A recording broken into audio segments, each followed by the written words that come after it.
G'day everyone, I'm Nick DeChembri. This is the Talk and Power podcast. We're up to episode 17. I'm here with co-host Simon Gonzo Travellini. How are you, Simon? I'd like to say good, but I can't say that I'm that good. No. For those that listen to us overseas or in another country or possibly over east as well, on the weekend we had a tragedy at the Perth Motorplex where an 8-year-old girl, her life was tragically taken in an incident in a junior dragster.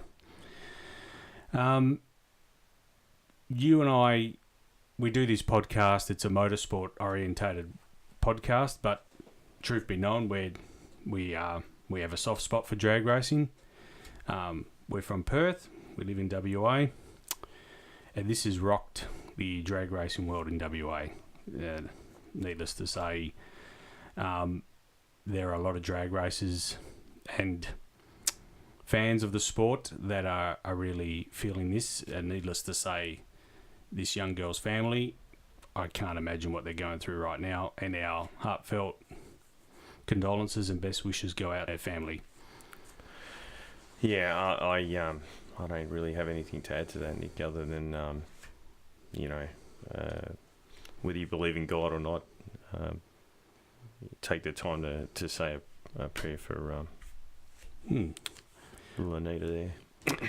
I do believe in God, and I believe strongly in my faith, and I don't want to preach that too much on this podcast. It's not the place for it, but for those that do have some faith, I ask you to say a prayer to the family for little Anita, and we will move on from this. We also should make mention Jared McLean. He's the Motorplex commentator as well. He had a traffic accident. He was involved in a traffic accident on Tonkin Highway. From all reports that I saw this morning, he's on the mend. He's still in hospital. And our best wishes go out to J-Mac, as he's commonly known at the track. We hope he's on the mend.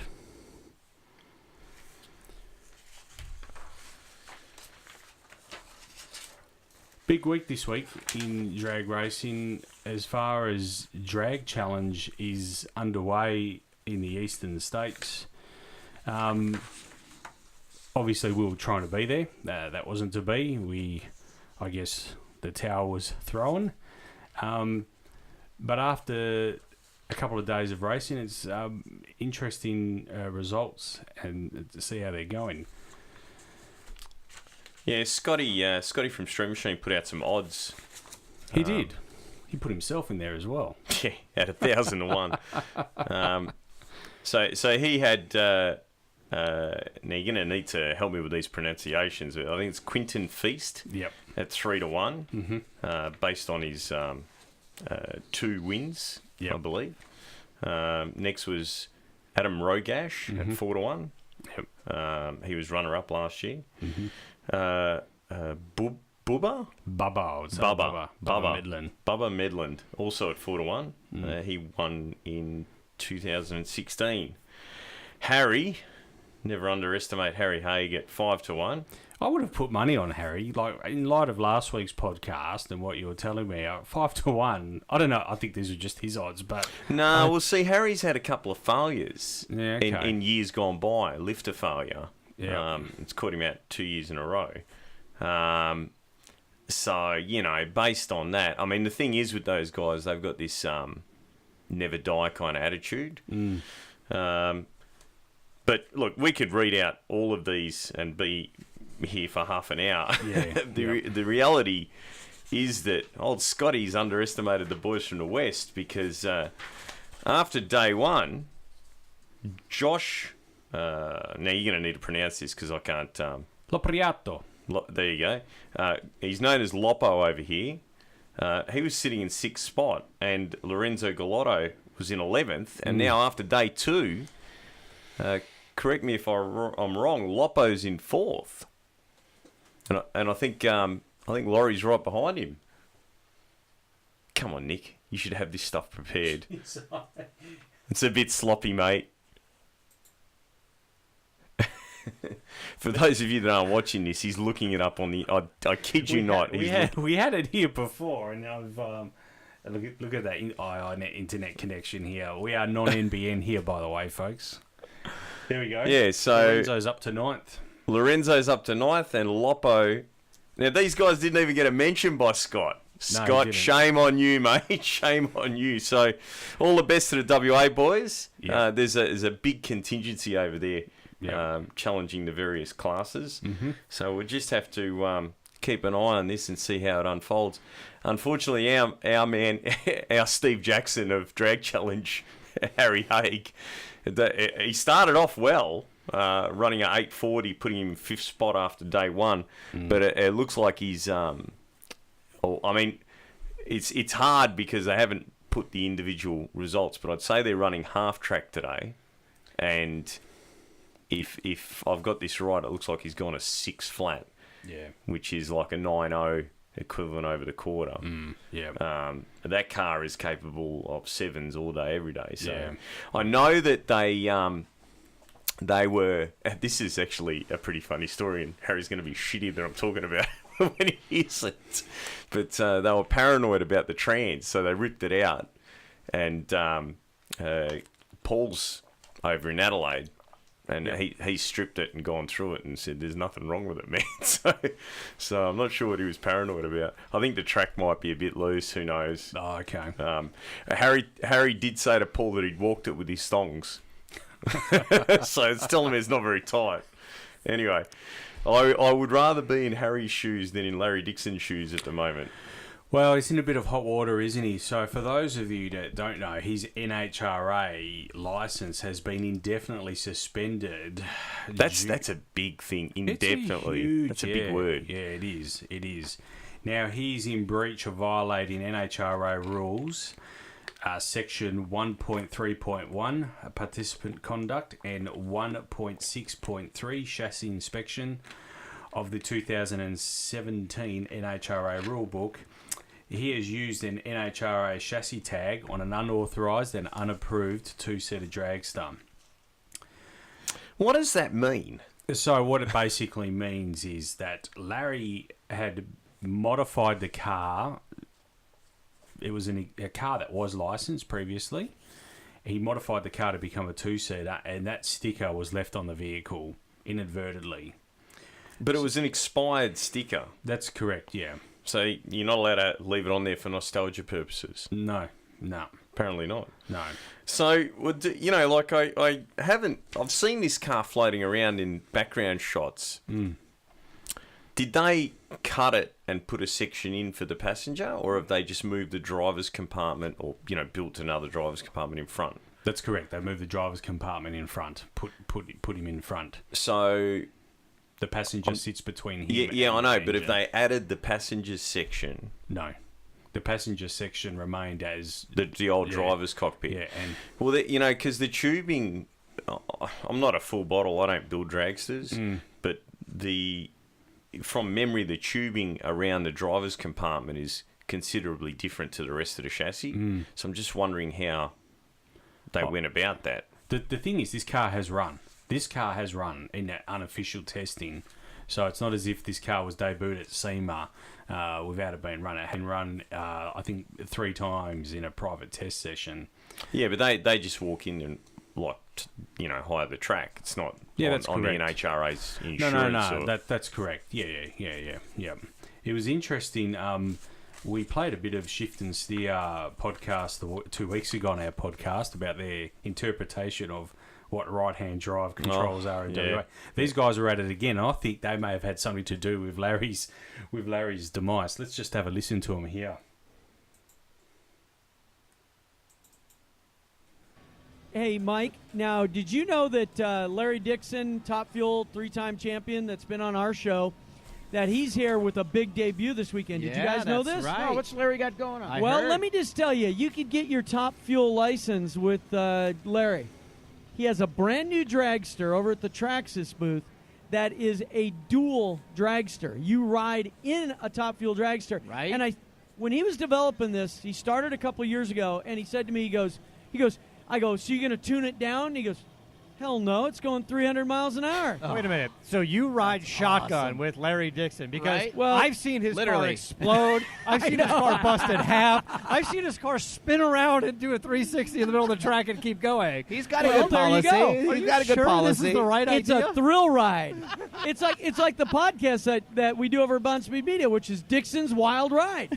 Yeah, you know what? It'd be great because, I mean, you've seen it happen at the track when Larry's racing. You can actually be in the car when it happens. Yeah, first person point of view. Larry Dixon's waiver for this just says, ha, ha, ha, sign here. It says sucker. It says detached retina insurance. It's a crying, laughing emoji, and then that's it. Well, you can ask him because he's going to be on the show on Friday, so you can ask him. Good, we're gonna razz him. Because it sounds wickedly fun because absolutely. you are riding behind him. And so you have the motor right behind you. You know, I mean, it's like Larry's no fool. He goes, hey, man, I'm going to get a little space between me and that power. Yeah. Hey, everything that they said about him spinning out, and, I was just reminiscing over those images. So I think if those guys had their time again, they might have choose their words wisely. I'm not saying it's their fault, but obviously an indefinite suspension is pretty... I just can't believe it for having a tech sticker. The tech sticker was on that car already. That's correct, yeah. Yeah, but it's not teched for... No, but it was expired. Yeah. Anyway. Oh, I don't know. I don't know. It is what it is, as you say. Yeah, I don't know if I would want to ride shotgun. No, I don't think I would too. I'd love to go on a door slammer, but I don't know about a fueler. Because when those things explode, there's a lot of fire going on there, and it's usually getting sucked into the cockpit. It's not really... No. But you know what? He is one of my favourite fuel drivers. He just seems like such a nice guy, and it's just incredible that the NHRA would do something as dramatic as to him. Yeah. You know what I mean? I mean, he's kind of... Yeah. Anyway. Amazing. On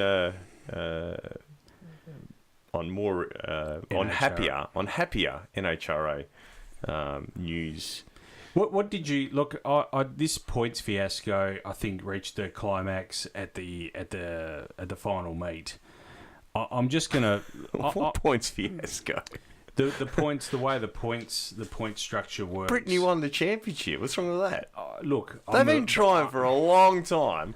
I think it's interesting that they've got Alan Johnson on board. Yeah. It just shows you how good a tuner that guy is. Yeah. He can win championships from remote control.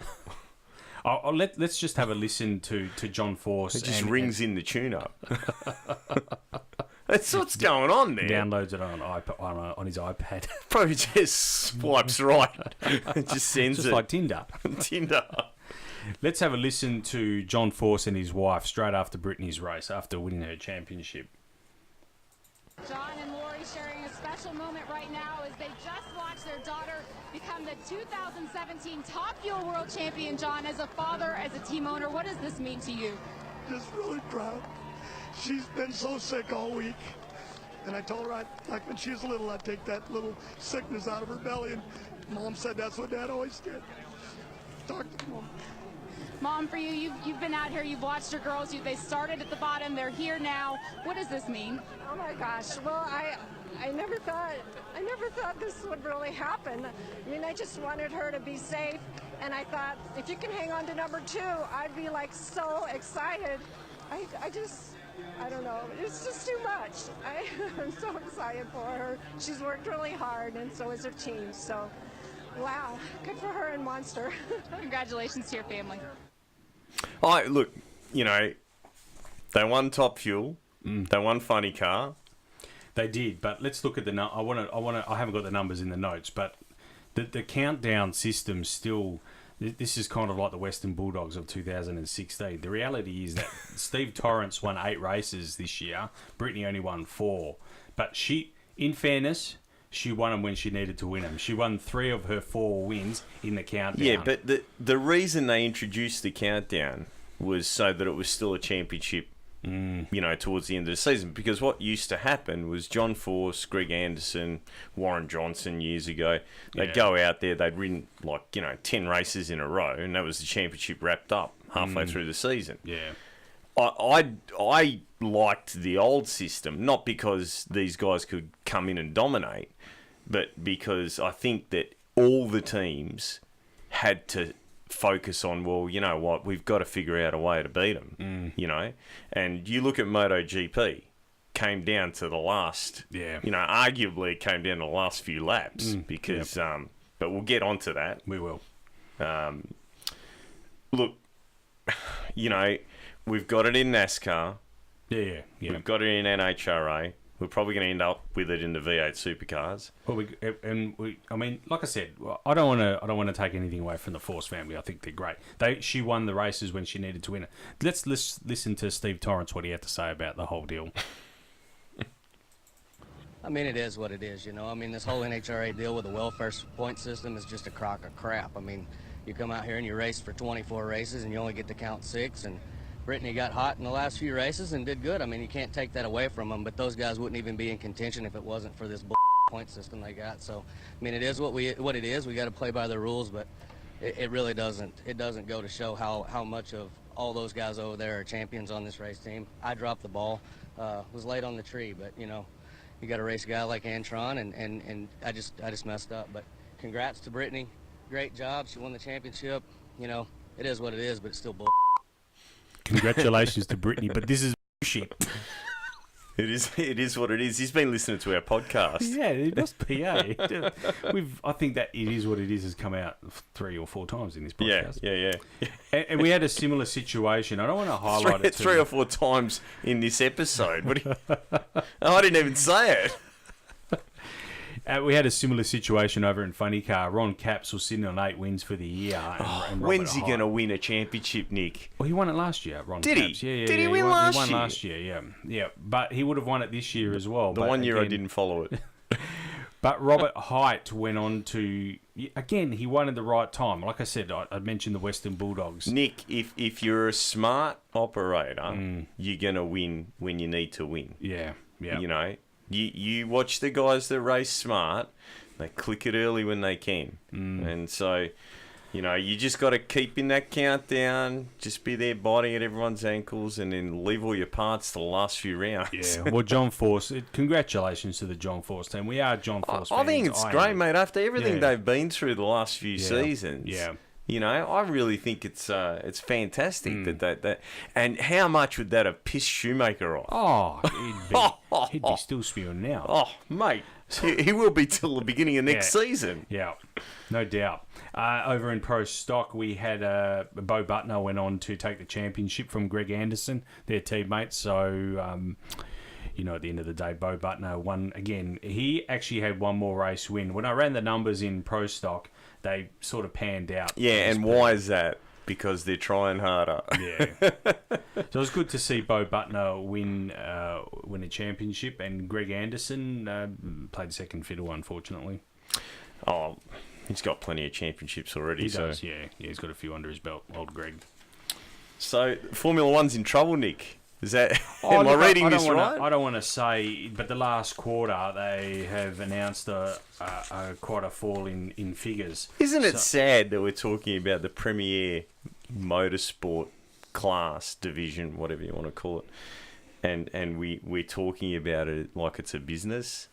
Where's the passion gone? The reality is that this is prize pool that the teams get put back into it, and there's a 13% lower than this time last year. Do you think in the 1940s when they were racing those cars with no roll cages and big steering wheels like that, do you think they were worried about the prize pool?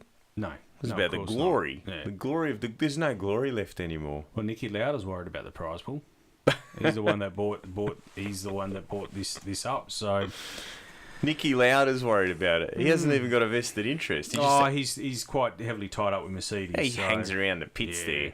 Oh, look, he's not happy with the future of the sport. So is Lauda Air ferrying people? Does he still own Lauda Air? I'm not Probably sure. sold it. I don't know. That I can't tell you. Anyway, Vettel pulls it out right at the end there. Yeah. He does, yeah. So he's gone on to win that. The interesting one was Bottas. I had a crack at him a couple of weeks ago, and not much has changed. And even Jacques Villeneuve had a bit of a crack at Valtteri. The interesting thing was Valtteri started on the pole and dropped a spot to Sebastian pretty much straight away. Lewis, due to a crash in qualifying, started from the pit lane and got up to fourth. So there's big question marks over Valtteri. Yeah, for sure. But is that a paid drive? I don't believe so. But the question mark... Don't know, mate. His dad might own the biggest Mercedes dealership in Europe or something. Potentially. But, yeah, right. But, Nico Rosberg won in that car last year a championship. So there's some questions over... In my mind, it has been all year over Bottas's. I was devoed when he quit because I liked him. He was a pretty cool kid. Great kid. Yeah. He was great. Yeah. Last I'll tell you race, what, I reckon Hamilton was relieved when he quit. Yeah, he was, for sure. No doubt. And that's why he said Valtteri is one of his best teammates, because he doesn't, he gets along with him. But getting along with him is different to him challenging you. Like Exactly. So. My favourite part of Brazil was the Mercedes minibus incident being held up at gunpoint. We shouldn't make fun of it, really, but yeah, apparently it's an ongoing issue in Brazil. This is not the first time. This has happened in previous years as well. What do you reckon they got out of it? Watches and cash. Oh, spewing! I reckon they were going for the laptops. Get the data to Ferrari. So yeah, it was. What's the Ferrari team manager's name? You imagine him around the corners, fixing up some Brazilians with some cash. So yeah, it's been an ongoing issue in Brazil. So on the Sunday, this could be a whole new tactic for teams. Yeah, like get the Brazilian mob to hold them up on the way to the track. Right? The Formula One guys, where are they? We're starting soon. There's no team. There's no one to start the car. Anyway, it was Lewis Hamilton posted on Twitter. He wasn't particularly happy. I'm really emotional today because of all you guys. Lewis Hamilton. What? Sorry, I'm reading the wrong quote there. Massa. That's Massa, sorry. Massa. Where's Lewis's quote here? Sorry, here it is. See what I was saying earlier about Nick being organised tonight? I'm all over the place. Some of my team were held up at gunpoint last night, leaving the circuit here in Brazil. Gunshots fired, guns held at one's head. This is so upsetting to hear. So say a prayer for my guys who are here as professionals today, even if shaken. So they performed really well, those guys, given the circumstances of the previous night. Oh, so this was the night before the race? Yeah, it was the Saturday before, yeah. Wow. After qualifying. That's I would have been pretty pumped. Well, that was cool. So they got a police escort the following day, needless to say. I think all the teams did. Yeah. Got a police escort. You wonder why. So, well, if they had a Grand Prix over here, it depends where they were staying, I guess. If they stayed around here, they'd need a police escort. Yeah, Belcata, for sure. Nah, to all our residents in Belcata, it's very safe. Very safe. Very safe. You can walk the streets at night. Yeah. Some streets, probably not, but... And Massa's last race, well, we think it's his last race. If you remember, last year he announced his retirement as well, but they called him up in the off season and he came back to race another year. He's doing a Fonzie. Yeah, he did. So, yep, Formula One, we got one race to go in Abu Dhabi, and that'll be it for the year. As we said in our previous podcast, Lewis has already wrapped it up. It's done and dusted. So who's second in the points? Sebastian will finish second. He will definitely finish second. Yep. Oh, we were one off. The beginning of this podcast, we picked him. Yeah, we did. So they did well at Ferrari. I think they would have done better if they didn't have that couple of... Yeah. He had two turbo, DNFs. Yeah, two turbo failures. One was... Oh, they're using precision. No, only joking. But one they also said... Got Borg Warners on there. One they also said was a spark. Actually, as well. They're Italian. I wonder what a Fiat's had. I would have thought the Honeywell I don't know, to be honest. I really don't know, but I would have thought Honeywell. The honeypot. Yeah, the honeypot turbo. The turbo market worldwide. When do you want to go on to MotoGP? MotoGP. Did you watch that race? I did. I watched all of it. I am going to be spewing next season if Lorenzo's got a ride with any team. You would not want to be on a team with that guy, eh? It really started giving me the heebie-jeebies near the end of the race. So we saw this with Rossi. Yeah. Right? He's got it in for Italians. It's obvious. He's always blocking for his Spanish mates. The outcome of that race, I mean, look, I don't know whether it would have affected the championship simply because Marquez still would have finished, easily in the top 10. Yeah. But had Dovi been given the opportunity, Dovizioso been given the opportunity to challenge Marquez, we may have seen a fall earlier on. Well, who knows? Even in saying that, even Marquez did fall, and maybe if Dovizioso was in a better position, Marquez may have reacted pressure to the fall differently, and not been able to get back up again. Yeah. I thought it was really bad form. I did not like it at all. I have no problem with team orders. I've never had a problem with it. It's a team. And I was really... It was starting to annoy me. The last race... Like, the championship's down to the last race of the season, right? Yeah. You would think... And it was... I mean, I can't believe... How do you come back from that? It was so embarrassing to watch. The Ducati team were open about it. We're telling him to drop down one place. Yeah, had a big yellow arrow down. Like... What the? I love Italians as well, but did you see him? Like, they were looking at the two Ducati teams were looking at each other doing in a video. This will make more sense. But Ma che cazzo? Not such. Oh, poor old Max is like, God. But it was embarrassing. It really was, because I can't understand why Lorenzo would not heed and relinquish that position. We're talking about a championship. He wasn't a player in the race. I just don't like... It was frustrating. It was really, really, really sad. But at the end of the day, down to the wire, no bullshit countdown point system or anything. This was just a group of racers all at it as hard as they could possibly go. It could have been a completely different outcome. Dovi had a couple of bad races. He did, yeah. But and I felt for him because he's 31, and to have the opportunity to win at that age is I believe rare in modern motorsports now. It's anyway. No, it was tough, and I look forward to it. But it was a good race. It was a good race. It was an excellent definitely. Race. And Zarco really turned it on. I was really impressed with Zarco's performance as well. I thought he would have really well. I thought he would have won. Yeah. I think the really sad part about what I saw in this race is that, all season, what's Pedrosa done? Nothing. Nothing. And then the last race, he sees the opportunity to challenge Zarco. And, it would have been great for the rookie to get his first one. Yeah. I mean, he's got the potential there. Yeah. And it was interesting, the commentators made the comment that he's really made the factory teams look stupid. Well, the factory teams actually went back to the 16 bike. Both Rossi and Vinales went back to their 2016 bike for this race because the 17 bike just wasn't working in the second half of the year. So this race they actually used their 16 bike because... That Yamaha was the 16 bike. So you gotta say Zarco.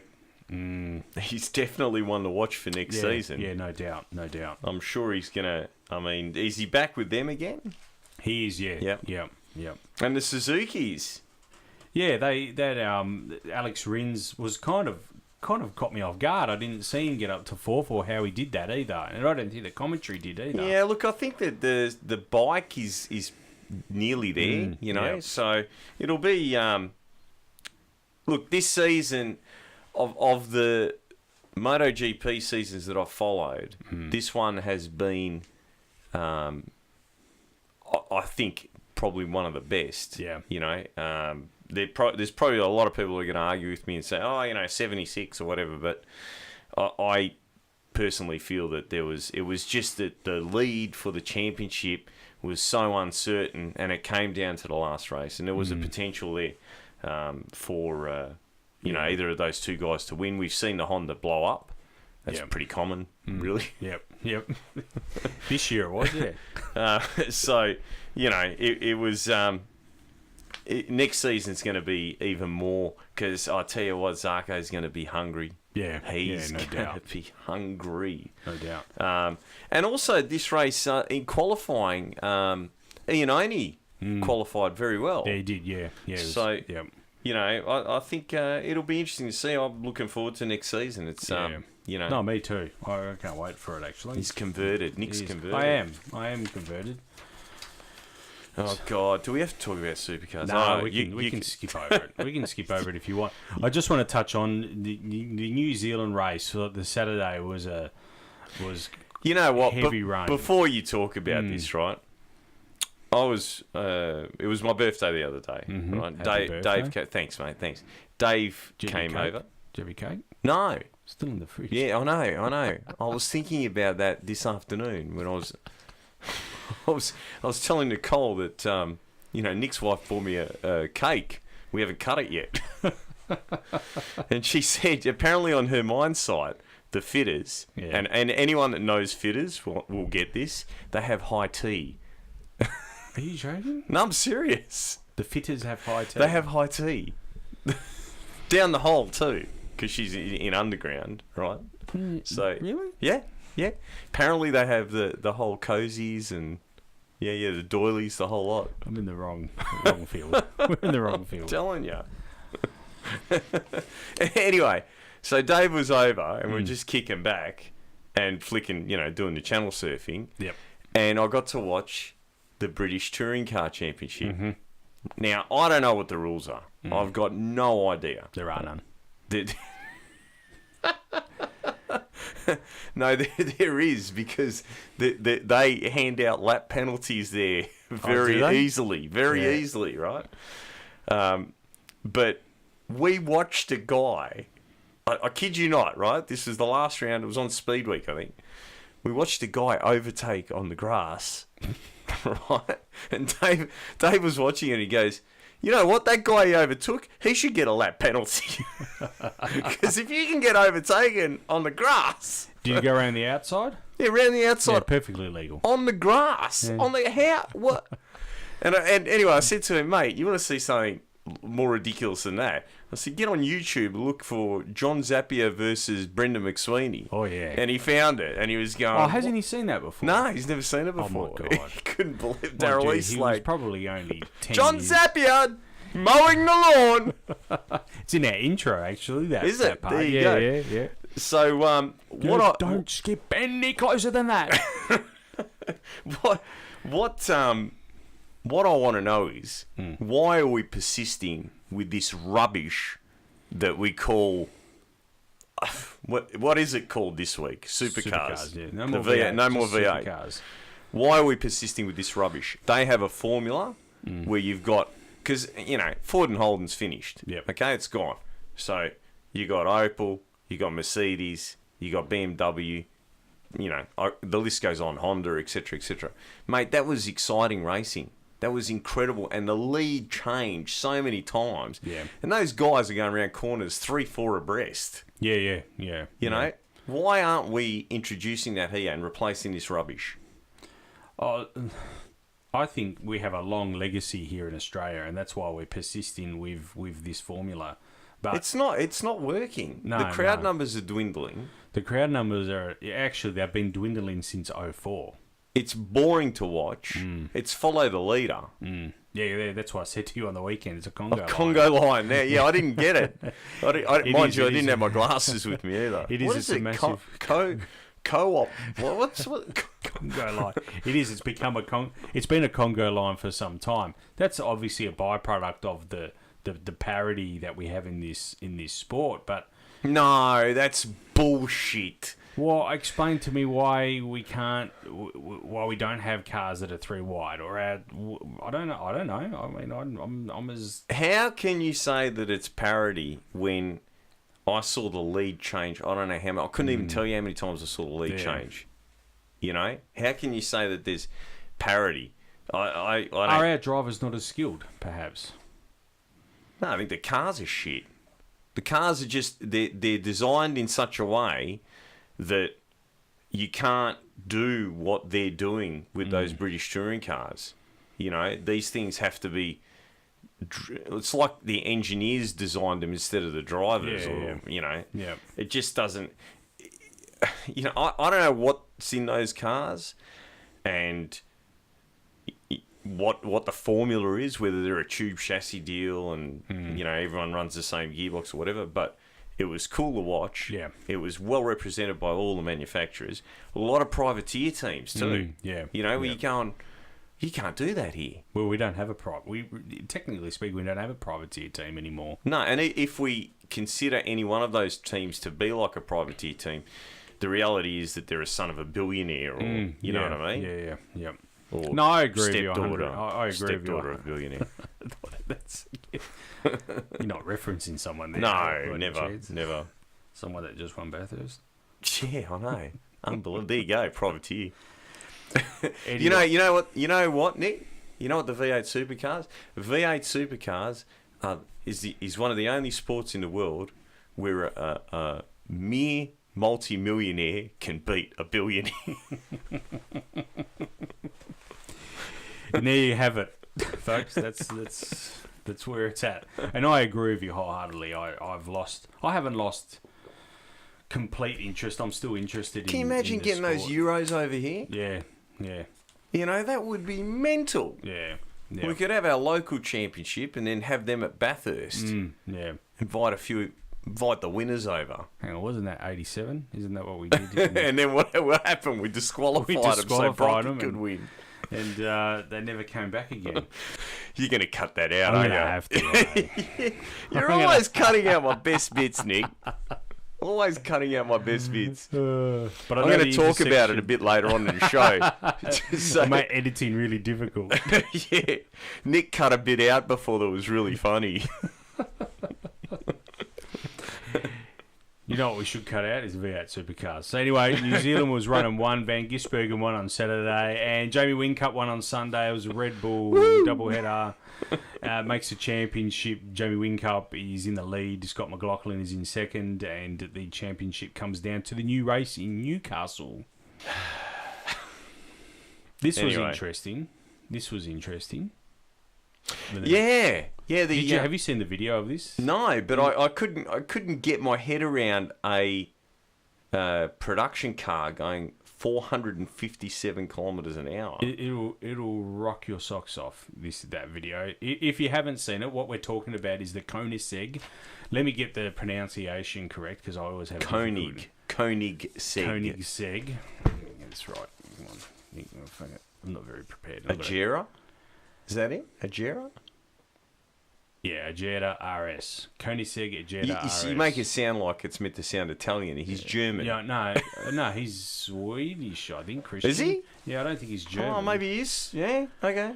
Christian von Koenigsegg. I don't think they've got roads in... I've got family there, actually. Okay. Come to think of it. Anyway, they did this in Nevada on the after SEMA. Now, I have to make an apology on the podcast. We're all over the place tonight, but anyway, that's all right. I have to make an apology. Stewie Bond was not at SEMA. He was actually at home. It was his business partner and purchasing officer or buyer. Oh, which reminds me, our sway bars are ready. Oh, okay. I haven't had a chance to go there and pick them up. Yep. Anyway, Stewie wasn't at SEMA. That's a little correction. Anyway, WA Suspension's Facebook page were driving by this test day after SEMA, and they stopped and got some great photos. Oh, really? Yeah, it was awesome. So they've blocked off quite a considerable amount of highway, and this car has gone up and back in both directions, and they've actually broken 5 records in the day. They did it before lunchtime. They booked out 2 days. They did it on the first day. Just trying to get my head around 457 kilometres an hour. This thing was How fast do fuel cars go? They're a little bit more than that. So a fuel car does 330 odd mile an hour. You calculate that out.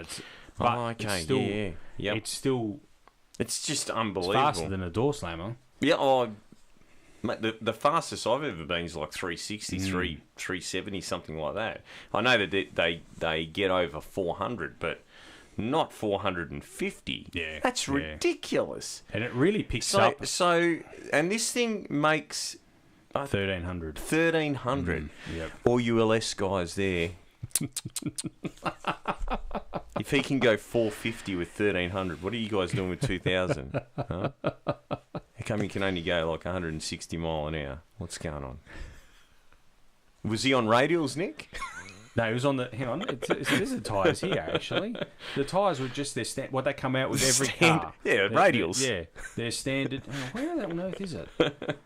So it didn't have Mickey Thompson Pro Radials on it? No. They were the genuine... I saw them myself. Have they run this down the quarter? I don't think so. Oh, they would have, but this wasn't part of the day. I'm looking for the tyres still. I'll do some editing after this podcast. You're going to be busy. The cutting room floor is going to be messy. You know what? I can't find it. Anyway, it had standard tyres on it. They come out with all their cars. The only difference to this car was the cage. It had a cage fitted, obviously. Mate, I'm telling you now, right? 457 kilometres an hour, that cage ain't going to do much. Yeah, I know. You should have seen the in-car video. Like, I reckon your body goes through some sort of metabolical change at that speed. I am telling you, it was the white line, the dotted white line becomes some sort of strobe light, and it's just amazing. It is absolutely amazing. Yeah, it's going to look funny in video because the frames per second. Yes, that's correct. You know, make it. Yeah, yep. Now this actually isn't one of their cars. It's actually a customer's car that lent it for the couple of days.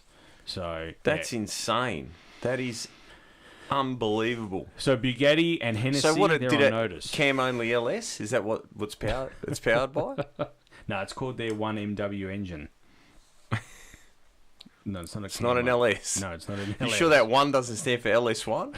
No. No? So the Hennessy guys and Bugatti, they're on notice. Actually, John Hennessy recognised the feat the other day and said it was an awesome effort. But they had it at 400 and... What's this? Because they had the record before these guys, They did, yeah. Yeah, but they're actually building a new car to combat this, to take this on, but...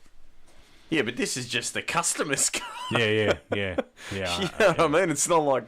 Theirs was a twin-turbo, like, Ford engine or something? I thought it was an LS, actually. Oh, really? Oh, no, don't say things like that. Maybe it was. So, let me get this right, okay?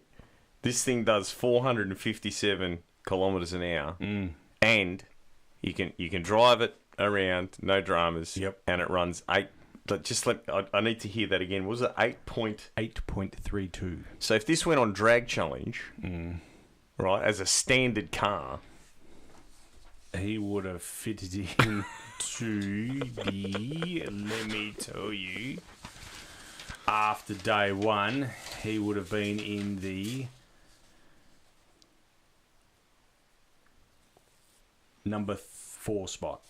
Number 4. A dead standard car. Yep. Christian von Koenigsegg would have been there. So job well done, customer's guys. car. Customer's car. Yeah. No, but he was there still to... So what do these cost? About the same as a Turbo LS. So what are you going to say? Depends which workshop you take it to. I honestly don't know how much they're worth. I don't... Yeah.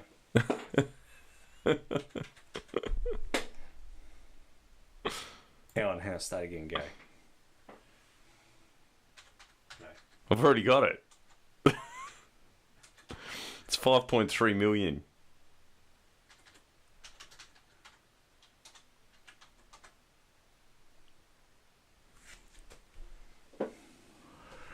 my internet around here goes like an Alex. For those of you at home, right, I've just Googled it at the same time as Nick, and I had the answer like in about a split second. Anyway, so it's 5.3 million.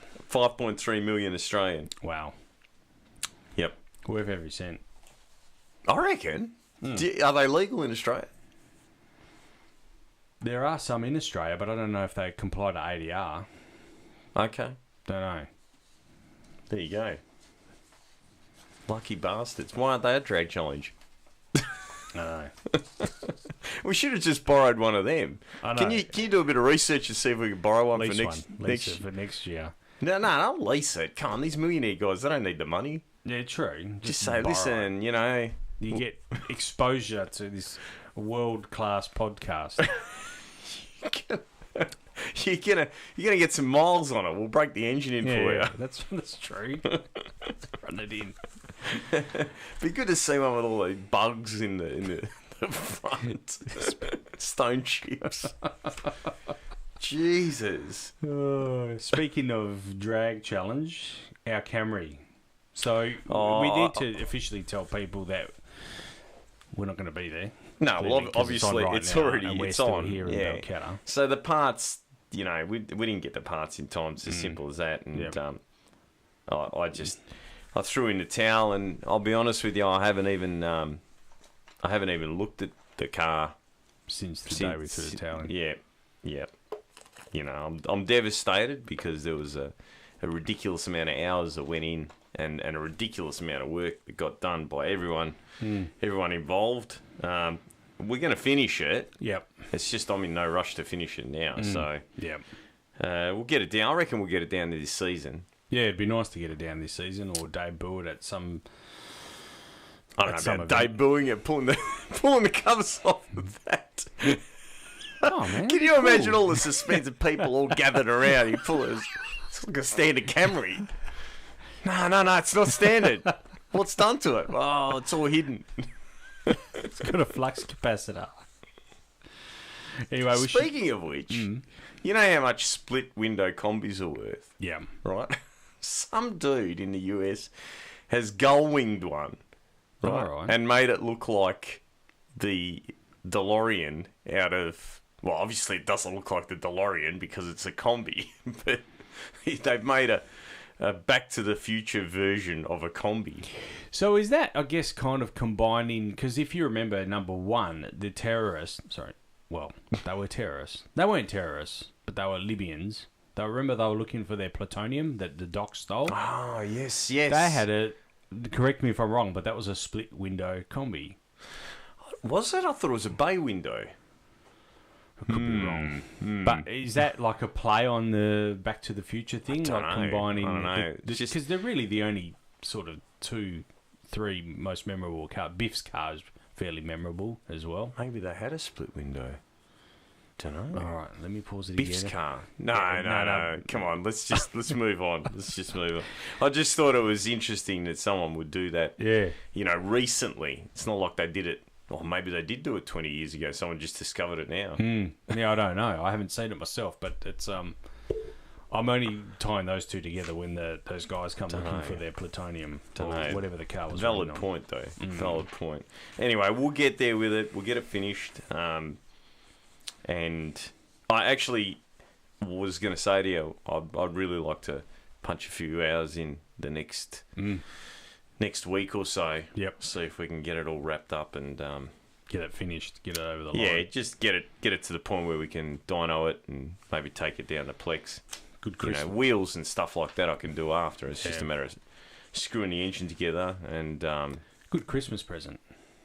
For who? I don't know. for our fans. For everyone. For everyone. Fans of Toyota. For Camry. Zapier. Yes. It wasn't even in the notes, Nick. No, What's going on? It was... Forget the 69. What about the 60 in Sydney? Yeah, and that too. Yeah. New national record. You're going to try and avoid it because it's thunder. I understand. No, I understand. No, it's nothing like that at all. But, I mean, I guess let's go. Let's talk about it now then. He came up against... in the semis. It was Paul he has no luck against the Moitz guys. But yeah, he smashed the national record again, yet again. And Frankie Taylor went on to. So yeah, he went on to win that meet, and he came up against Paul Mohoyet. Yes, is that correct? Is that how you say it? Paul I don't know how you say it. If someone knows, if they can ring us up and let us know how to say it properly, don't you reckon? Anyway, so yeah, he then made the trek back to WA, and unloaded a 569 basically off the trailer. I have heard that a couple of teams are switching over to, and this is unconfirmed, I haven't physically seen it, but it's like a 5-speed Liberty setup with a converter drive. Yeah, okay. Right, to try and keep the motor in the sweet spot. And obviously the Liberty uses less horsepower than a Lenco or a B&J. It's not a planetary transmission; it's a conventional style transmission. Planetaries have got more gears, so there's more drag, and that's just how it is. And that angular contact bearing that they both use to apply the clutches, that sucker when it's loaded, whether it's through the leverage on the Lenco or through the piston on the B&J, it makes the box hard to turn. Like you can't even turn it by hand. You know? Really? Yeah. One day we'll set it up at work and I'll show you what I'm talking about. But the Liberty uses way less power. Yeah. Okay. And obviously, if you've got 5 gears, you can narrow up the power band. Okay. So all these guys are spending, and I believe I've been told that one of these transmission setups is $55,000. Right. Zap's just running a 3-speed B&J with a clutch. You know what I mean? So if all of this new technology that they're talking about, you need this and you need that and you need the other, what would happen if you gave it to him? Yeah. Are they going to go run 40s? You know what I mean? Like, if you're prepared to spend $55,000 on a new transmission setup, it's got to be worth something to you. Yeah. Surely you wouldn't do that on a whim. You wouldn't go, let's try that. Because, you'd need to have some serious money behind you to be able to go, let's try that for a meeting or two. Yeah. Or, Yeah, so I just put it down to the fact that the guy he lives, breathes, eats and drinks door slammer racing. And you give him any car and he will figure out how to make it go fast and he'll drive the wheels off of it. Yeah. So, obviously the championship at the moment, he's not leading the points. Well, as far as I know, if I could tell you, I'd tell you, but it's, probably not anywhere. They probably don't have a website or anything. I have to be frank. I have to be brutally honest. Their live feed was excellent. I was watching parts of the racing on their live feed, but their follow-up in results is poor. I don't know. I couldn't tell you. If Thunder 400 came and promoted the sport and brought a good product that brought in the crowds and got good TV and got the races sponsorship and made it available for them to do it as a business, then you know what, Nick? I would be behind them 100%. But so far, all I've seen is bullshit. Right? They come to your track and they say, well, if you want to have door slammer or pro slammer or whatever they're calling it this week at your track, it's going to cost you $60,000, right? What do I get for my $60,000? So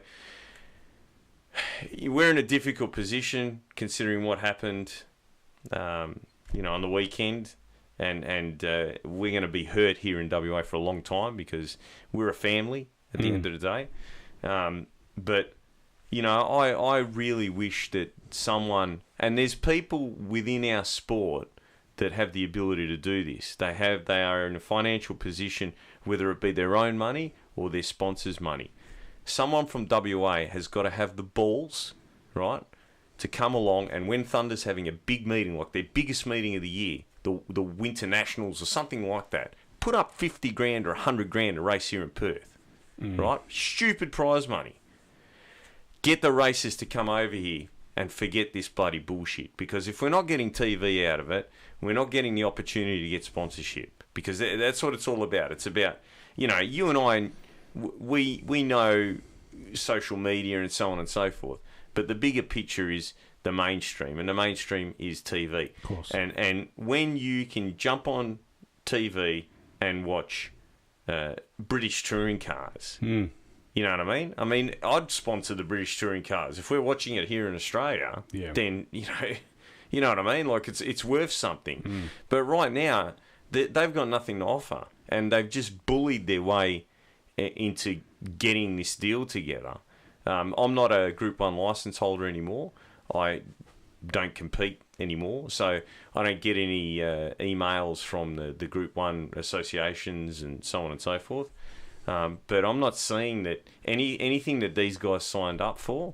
I'm not seeing them getting anything out of it. You know, it just seems like they're lining the pockets of the same people that ruined the sport, the same people that put us in this position now. So we'll see what happens at the Western Nationals. Sydney was a flop. Anyone that tells you any differently, the customers that I've got that were competing at that event reckon that there was no one in the grandstands. The crowd didn't look good.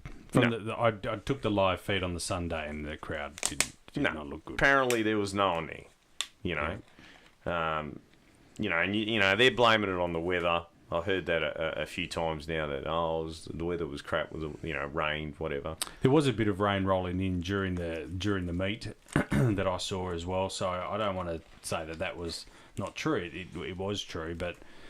And again, a live feed doesn't give you a full representation of the feel of the meet and the crowd that was there. So I don't want to say, No, but it's not like you can't say that it's like when Kapiris ran that 6.0 here at Kwinana, or I've got that on video. The Winter Nationals. I used to go to Winter Nationals. I used to go to Calder Park when and mate, it was you couldn't even stand. There wasn't enough room to stand. Yeah, Yeah, that's a race. Between Zapp and McSweeney. 95. Yeah, he says there was 55,000 people. 55,000 people. Yeah, I believe it. You look at the embankment; it was chock-a-block, shoulder to shoulder. I remember going there, and you couldn't move. You could not move. You're like sardines. Yeah. The sport hasn't changed. It's still as exciting as it was. I mean, the guys running fives with street cars that drive 1,000 Ks, I think kind of devalues the sport a little bit, right? But that's kind of why I don't really like any of this stuff that's outside of the mainstream, because if you take the rules away, then you're not being able to draw a fair comparison. Yeah. Before I came here tonight, I was watching some radial racing, okay?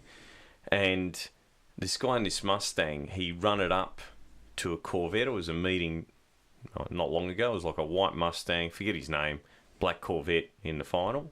And it had a 572 cubic inch Alan Johnson engine with 202 mil turbos, okay? It went 210 mile an hour in the eighth, right? And it was 3,100 and something pounds, nearly 3,200 pounds, right? That's a lot of horsepower, right? And I'm thinking, man, that's insane. That's got to be making over 4,000 horsepower, right? He was running 70 pounds boost. Now, to put that in perspective, a door slammer, most of the engines are around 510 to 520 cubes, in that sort of zone, right? And they'll make a good one will make 52 pounds. So that's like another 20 pounds of boost. And once again, it kind of devalues the sport when you start letting all these rogue things come in. So, what do we do to get back to that level? Do we turn around and go, well, you know what, there's no rules anymore in door slammer. As long as it's got opening doors, oh, and by the way, we'd like you to drive it to the track. You know what I mean? Like, it's still an awesome sport, and every race, two guys next to each other, if there's a chance, no matter if you're 45 degrees to the wall, you're on fire, whatever, if you can pedal your way and get in front of the other guy, I know every single person in door slammer will give it a crack. Yeah, of course. Right? And that's what makes it exciting. Radial cars and that, yeah, you know, it's cool that they're running that fast, but the track conditions are you know, unrealistic. They're specifically for that type of racing. And you see them, as soon as they blow the tyres off, that's it. It's the end of the race. Yeah. You can't pedal them. You can't do all that sort of crap. And if you did, you're not going to see like a you know, 6.1, 6.2 with, you know, 5 or 6 pedals. You're going to see like a, you know, an 8-second pass or a 9-second pass, you know. So, yeah, I don't know. I don't know what happens next. All these things that we thought were cool have kind of, in my opinion, devalued the sport. Like the nostalgia nitro cars, everyone goes on about how great a meeting it is. But wouldn't you rather see 16 real nitro funny cars racing? Yeah. You know, there's no money in Australia. There's no money in it because we're not looking like the Formula One guys going, you know, we're 13% down on last year. You know, we're too busy going, you know, I've managed to save up enough money to buy a set of spark plugs, or you know what I mean? Like, we're not looking at the big picture. And if the Thunder deal was working, I'd support it. I'd say, you know what? Hey, it is what it is. This is the future of drag racing, then it's the future. But it's not working. And you know, I think we were closer to having something that was going to work prior to the IHRA and Thunder. I think we were right on the cusp. Yeah. It felt that way anyway. Felt like morale was better at the track. You know, not just this track. The country tracks was incredible. You know, you went to those country tracks and they were alive, you know. And they had the people crammed in the mounds. Yeah. You know. So we just got to wait and see. If the end is nigh, then I guess, you know, we just got to work on what the next thing's going to be. You know, it might be sand drags. Who knows? Yeah. I'll give it a crack. Might be one make Toyota Camry racing. Something like that. There's plenty of them. Plenty of them around. All right, we better move on to thanking some sponsors. There's lots of them. I'll let you do that.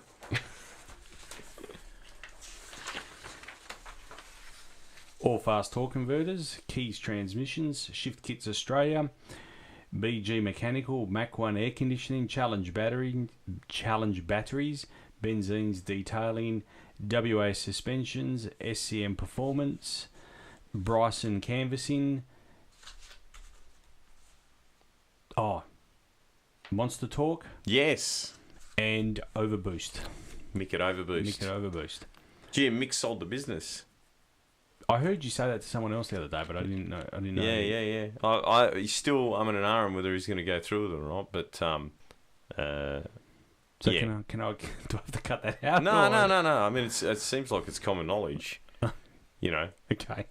He's. I think it's common knowledge. And Stu Bond wasn't in Vegas, folks. He was here. So my apologies about that. WA Suspensions was one that's not on. Why aren't they on the list? I don't know. WA Suspensions. No, they are. I said it. You said it. You said it a few times now.